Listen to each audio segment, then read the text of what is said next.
Hello everyone, it is Joe here from Omnipoke, the channel that brings you guys everything Pokemon. If you're looking for PTCGO codes, including the stuff from Fusion Strike, make sure you go ahead and check out the Potown store. You can get a 5% discount on your order using that code Omnipoke. For today's video, we are going to be re-reviewing the Fusion Strike set review. Some interesting stuff here. Let's jump straight into it. Starting off with the trainer cards. And we have Adventurous Discovery. This ended up being more than a 2-star, as Duraludon is a very successful deck, actually. And this is an important card there, sometimes all the way up to a 4 of in Duraludon decks. So we're going to have to give this the 4 stars, I think, as a really important card for exactly that archetype. You can see on the slide I was basically saying it's not good enough for any archetype that we already knew about, but the new way to play Duraludon really just sparked a reason for this card to be played alongside Pokegears even. So yeah, very strong card. Duraludon really has kicked on as the format has progressed. I think post Brilliant Stars, Adventurous Discovery is much less likely to be in the Duraludon deck because we now gain Ultra Ball, and you're most likely going to be pairing Duraludon with Arceus V-Star, which also is great tutoring for you. Of course, Adventurous Discovery can help you find the V-Star in the first instance, but I think just having the 8-ball search cards will be better, because then you can just focus on having better supporters like Marnies and Researchers, and that's going to be a little bit more well-rounded, especially because that archetype now can dig for cards like Hyper Potion, so you would prefer card draw in that instance than having pure tutoring with Adventurer. So ended up doing very well because of the new Duraludon deck, but is probably going to see a lot less play when Duraludon becomes, well, it adapts with playing Arceus. Chili Sun and Crest we gave a 3-star just in case it was going to overtake either a Peony engine or a VIP Pass engine. It ended up not doing either of those things, so we'll take it all the way down to the 1-star. It was, in the end, inferior. One thing you really do have to note is that we were not aware that Cramomatic was in the set during this set review. So all of our testing was pre-Cramomatic Fusion Strike builds, if you can even imagine those things. So there was an argument for, you know, Pokegear engines with Chili Sun and Crest being in there potentially. And there was an argument for like 1 VIP pass rather than the full 4 and the 4 cram, you know, because you have those extra discard synergies. So yeah, we're just giving the Chili Sun and Crest the 1-star. Dancer is obviously terrible. Lesser Sparkle we rated 4-star, and again I think underrated, mostly because we didn't know about Cramomatic. It's such a cop-out to say that like Cramomatic enabled the turbo engine, but it really did, honestly. And it allowed things like 4 VIP Pass to not be as much of a risk as it was in our testing pre the set. So we'll go all the way up to 5 stars because it is the driving force of why the deck is so powerful as the player going second even. And before, it was a perfectly well-rounded, consistent deck with energy acceleration, but didn't have that tempo until turn 2 when you VMAXed and attacked. But now, thanks to the turbo engine, Sparkle enables the deck to be aggressive from that first turn going second with Meloetta. So yeah, we underrated the Sparkle engine in general, and Meloetta we gave a very harsh rating. But this is all down to us not knowing that Cram was a thing, so none of our testing was to do with Cram, and we expected Sparkle to be a 2 of, just because that acceleration was very helpful to maintaining attackers and to protect around crushing hammers and the like. And of course, Fusion Energy is busted because it means that you can't get hit with Umbreon and you can't get hit with Inteleon pings, all that sort of stuff. So we rated it 4. It's got to go all the way up to the 5 though. School Kids are terrible. Sydney can go down to 1-star. I think Control didn't succeed in any form this set. Not really.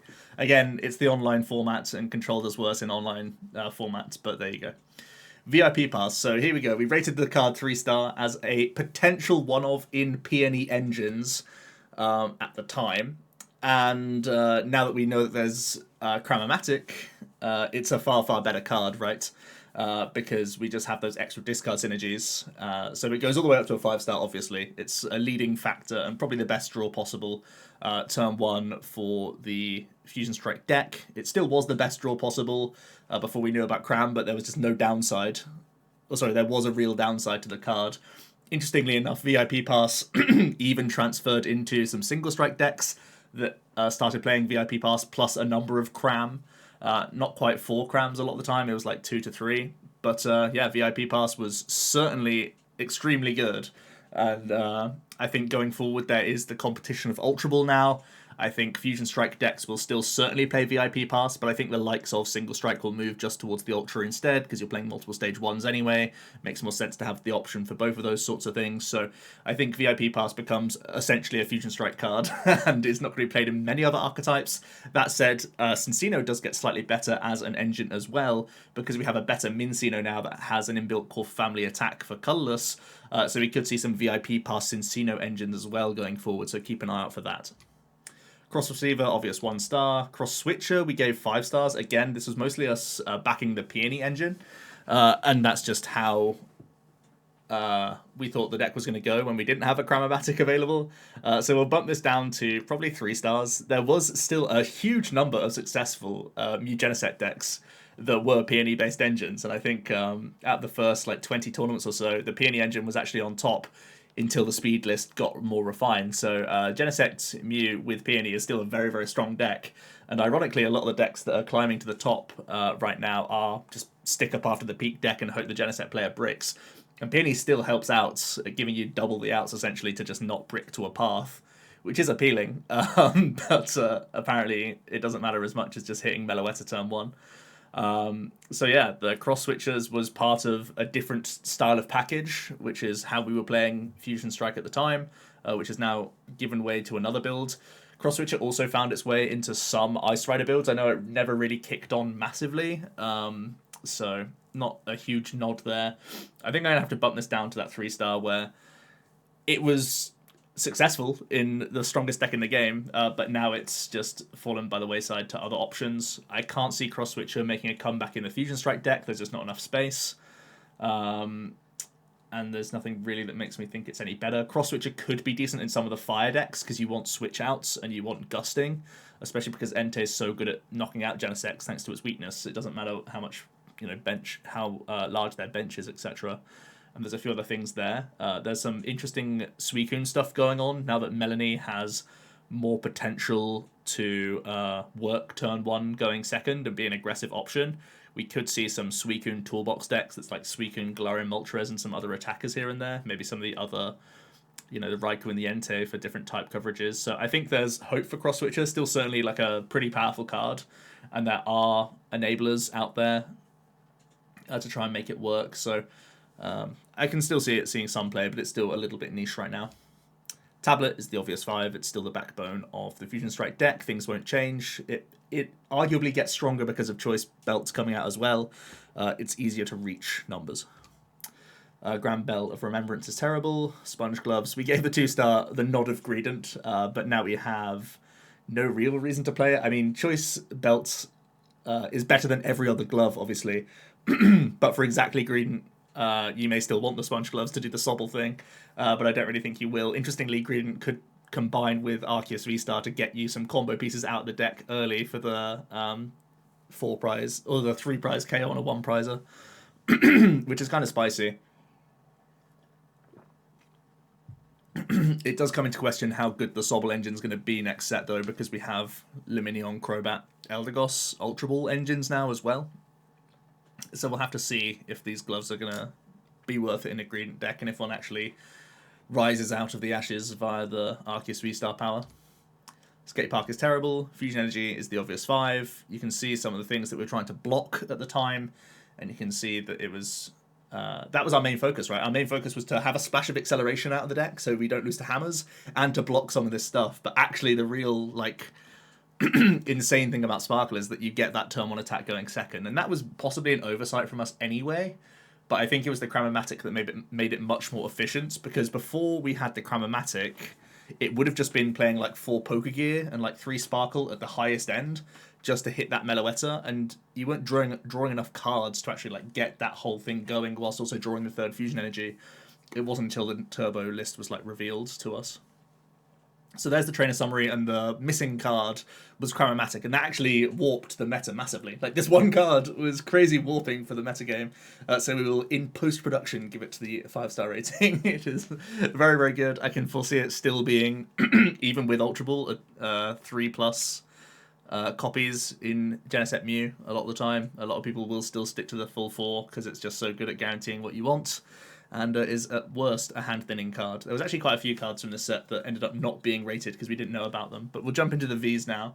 Serena we gave the benefit of the doubt and gave it a 3-star rating, thinking that it was possibly a better grass type than Leafeon, just like into the Mew matchup essentially was our biggest fear. It didn't really turn out to be the case.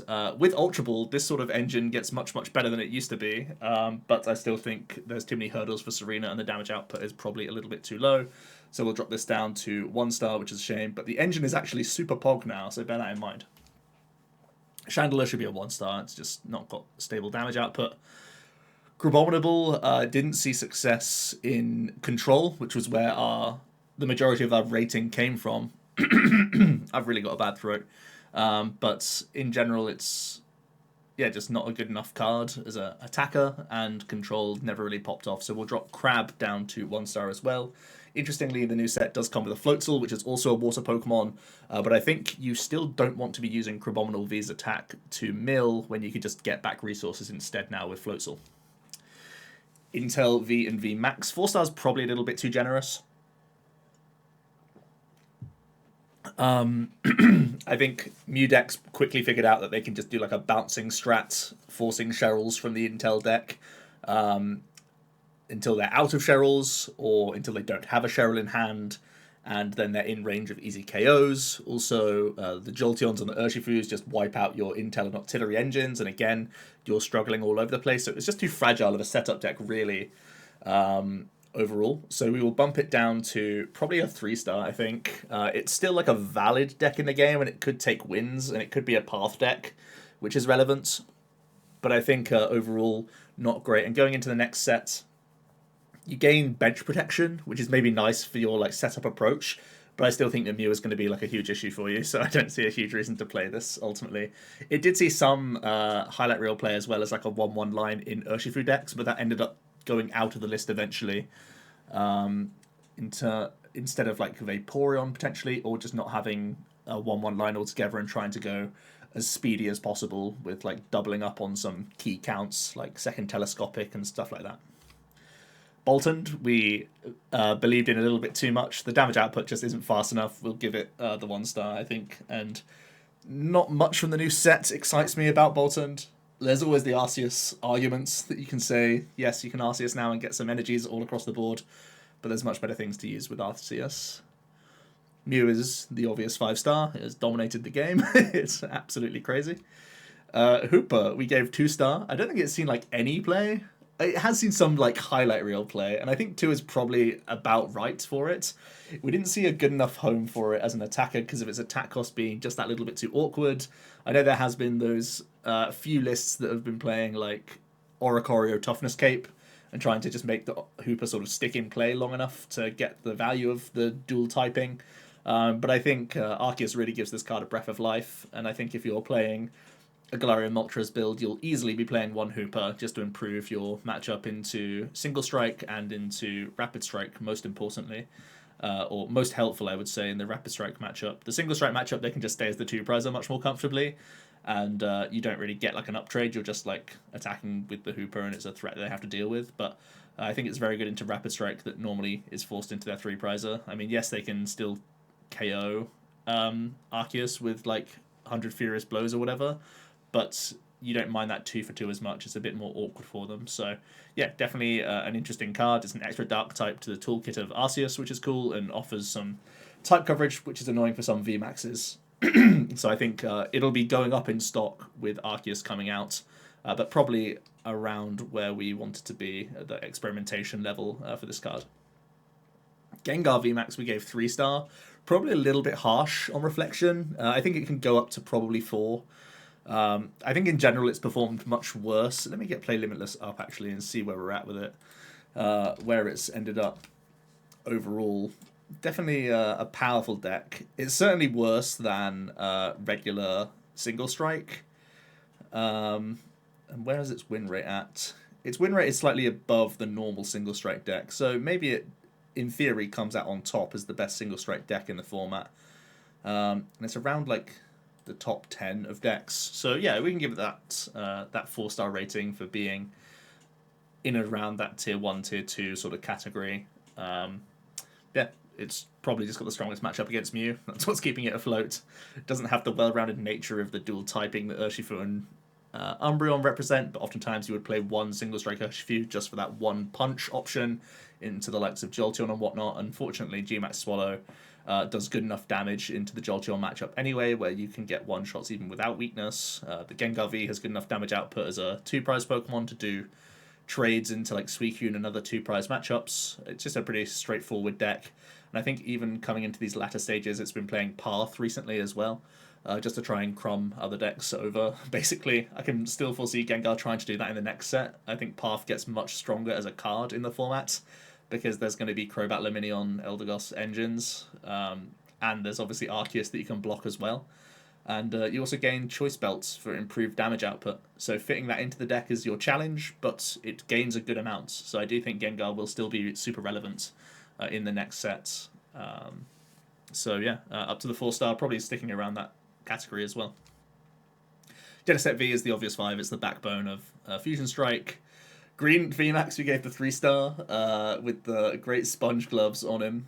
I think ultimately, because Mew was so popular, there wasn't really much reason to play Greedent, because the deck didn't have a good enough matchup into the Mew. It was only really trying to target the Intel engines and the like Houndours, of which there was still a good amount, but just less in general, just around for you to pick off. So kind of memey, kind of fun. Overall, we can give it the 2-star for experimentation more than anything else. I don't think it got super competitive at any point. And Arceus allows you to make some cheekier plays for those turn 2 KOs that kind of work up, sort of come off that little bit easier, where you can, Zigzagoon, Toy Catch some stuff, but you still have the same issues that you had previously. You do have Double Turbo now for some extra energy acceleration, so you don't necessarily need to play Melanie. You can play other supporter cards, which is nice.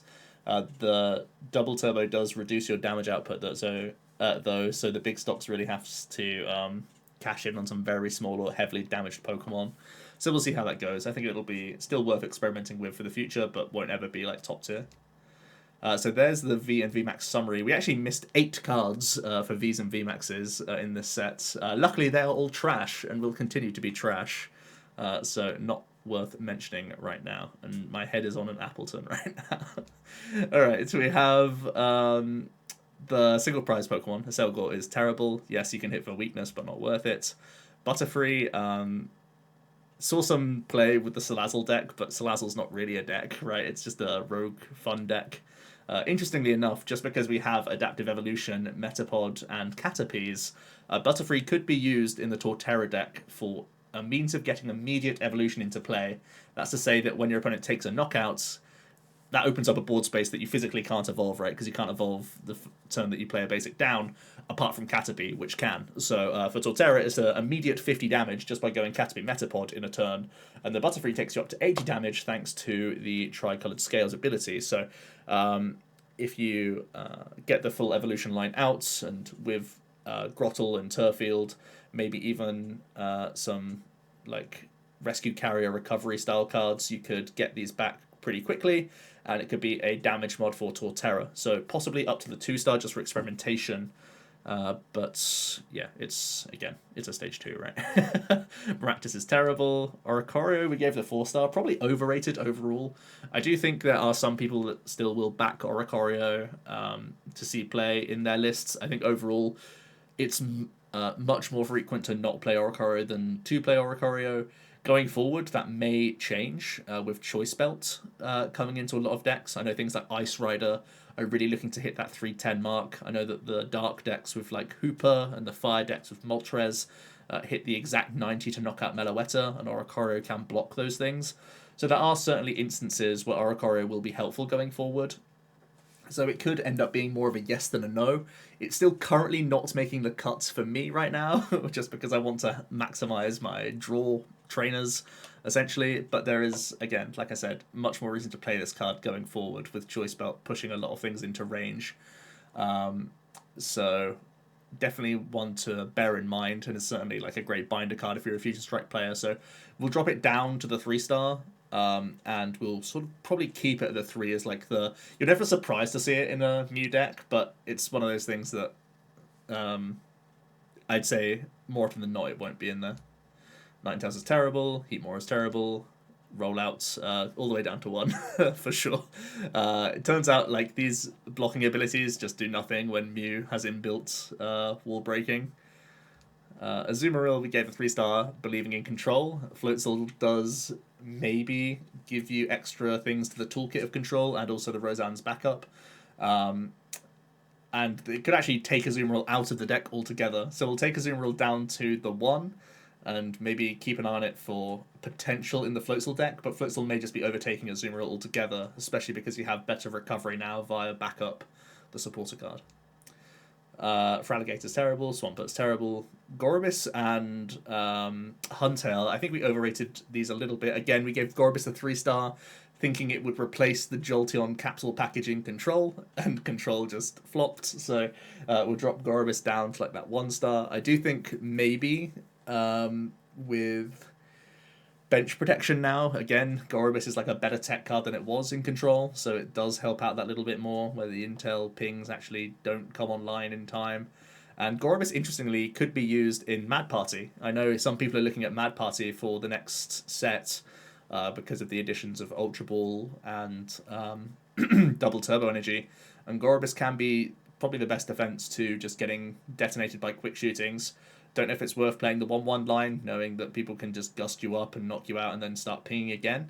But that could buy you the time to gust their Inteleons in the same instance. So maybe it's worthwhile as a 1-1 line. So we'll think about it in future for possibly Mad Party, and if Control is becoming good enough with Floatzel and the new supporter cards, it should be there. But for now, we'll drop it down.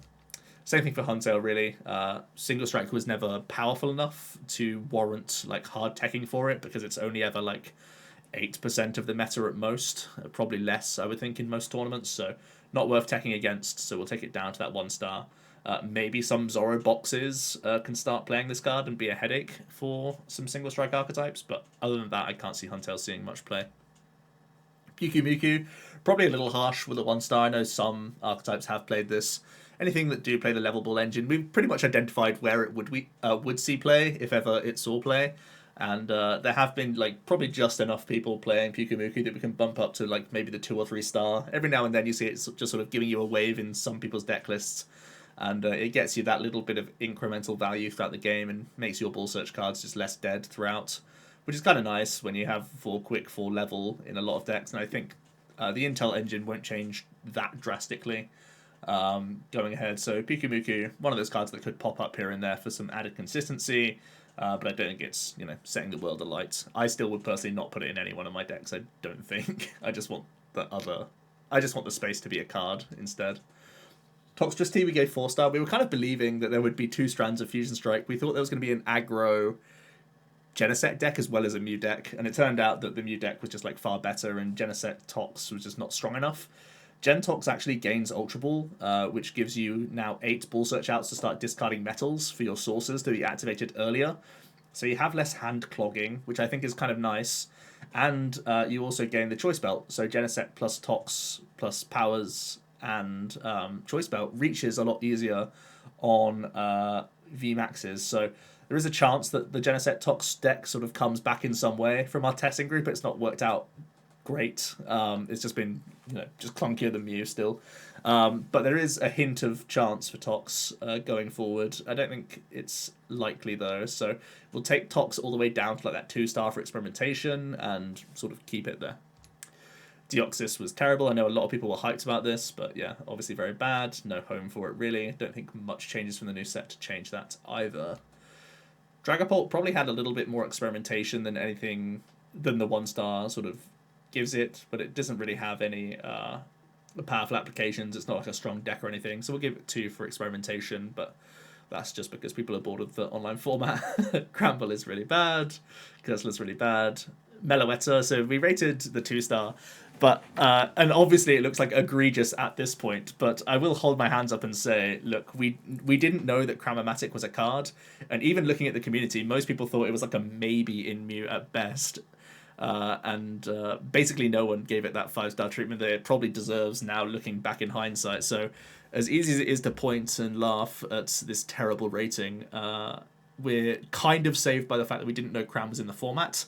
And also, most other people had it in a similar range. So, yeah, outside of like the 10% believers that we had. And yeah, they were right, incidentally. This is one of the reasons why Mew is the best deck in the format. It's a 1-prize threat that can KO 2 prizes for the uptrade that then has to be dealt with, because if they gust around the Meloetta, it retains 2 Fusion Strike energy, and it can go all the way up to 280 the following turn, presuming they bossed the Mew that has the other Fusion energy on it, right? They can go up to 280 plus tablets the following turn, so they can just knock out VMAX as a 1-prize Pokemon. So it's an insta-kill uptrade in one of the speediest and most consistent decks in the game that we've ever seen. So yeah, all the way up to 5-star. I think it's pretty much the backbone of Fusion Strike now, and I don't see a reason to like move away from this card again. But again, we are bailed out by the fact that there was no Cramomatic, which enabled this to be as consistent as it is today. So all of our testing with the Meloetta was kind of invalidated by the time we did the set review. And that's kind of an issue of making a set review without entirely knowing the full set list. But yeah, we had been testing for like a month, and of our testing, the Meloetta didn't come off often enough to be worthwhile until we completely changed the engine with Cram. Gudra is really bad. Latias ended up... So it was in the old age by this point, Peony lists, and was very annoying and good at setting up damage, and was actually still a pretty good card, honestly. But we will take it all the way down to probably 1 or 2 stars. Probably just one, honestly. We don't really need Dino Barrier. Dino Barrier gets worse now that there's V-Stars coming out as well in the new set. And I don't think Mew will ever look back. Even if you were playing like a hybrid where you play Peony or whatever and other supporters, I think Latias still doesn't make the grade. So it came out the gate swinging. It was very annoying for some VMAX decks, ironically, but Mew just found a way to win faster, and it was through other means, basically. Latios, by extension, gets the 1-star. Smeagol, we gave the 2-star for experimentation, just to maybe like recover power tablets in like control matchups or something like that. And interestingly, there is the Togekiss bouncing deck with Eldegoss. So if you're terrified of an Eldegoss loop deck, you can play 1 Smeagol in your Fusion Strike deck and save up your attacks for turns where you have quad tablet, and that will beat them in 2 attacks pretty easily. So yeah, if you are scared of an Eldegoss bounce deck with like Togekiss and other VMAXs, just play a Smeagol, and then you can have quad tablet turns and KO them twice. So that's kind of cute. Bear that in mind for the future. For now, it's not worthwhile. Dunsparce gets the 1-star, but really is going up in stock, as we know, because of Arceus. So there's potential for this card to be in Arceus decks. There's potential for it to be in Togekiss bouncing healing decks that's trying to spam Cheryl and Eldegoss bounce the whole time and just throw a Togekiss into the active position. Because you can take away your weakness, which is kind of nice. So yeah, if you want to do those things, you can play the Dunsparce. I still am putting Dunsparce in only very few Arceus decks. I think only really like pure Arceus where it makes much sense. Because it's certainly good against like Single Strike and Rapid Strike, but it's still not great against Zapdos because you can just 2-for-2 trade the Zapdos very often, and you don't really want to make the space for the Dunsparce. Actually, the space can be better used as a path, which improves, it's still some defense against Zapdos, but is just like well-rounded and a better card in other matchups as well. So I still think Dunsparce is going to be fringe, but it has, at least Arceus is going to be one of the most popular cards in the game, and it'll be colorless. So that's something going for it as a tech slot. So there is the 1-prize summary. There were actually some other cards from the set that we didn't discuss that probably were worth noting. Basculin was kind of like the big hype card that was maybe going into the new Rapid Strike deck and even the Intel Rapid Strike deck. I didn't like it really in either of those. I tried it in the Urshifu, and the Urshi just doesn't play enough switch outs to try and make it work reliably. Or you had to change your deck to actually play Balloon and Net and Basculin, and then it just wasn't worthwhile, especially because Melanie Fu became so streamlined into literally attacking 2 times to win the game that Basculin saw no home there, and obviously the Intel deck did pretty badly.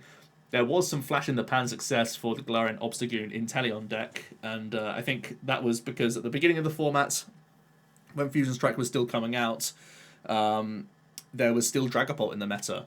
So Obstagoon being able to hit weakness onto Dragapult and onto Mew were 2 pretty good things. And now with some bench protection, possibly Galarian Obstagoon could make a bit of a comeback. Very exciting to see some of these 1 prizes back at it again, and this is a pretty low maintenance one because it's just 1 energy attachment, and that's something that's really nice to see. So I wonder if Obstagoon will have its time to shine again, especially because playing an Inteleon engine, you're better against some other like 1 prize decks, so you can win like the 1 prize race wars just because you have Intel in your list, and you can hit some decent weaknesses, and yeah, we'll see if bench protection is enough for this sort of rogue to make a comeback.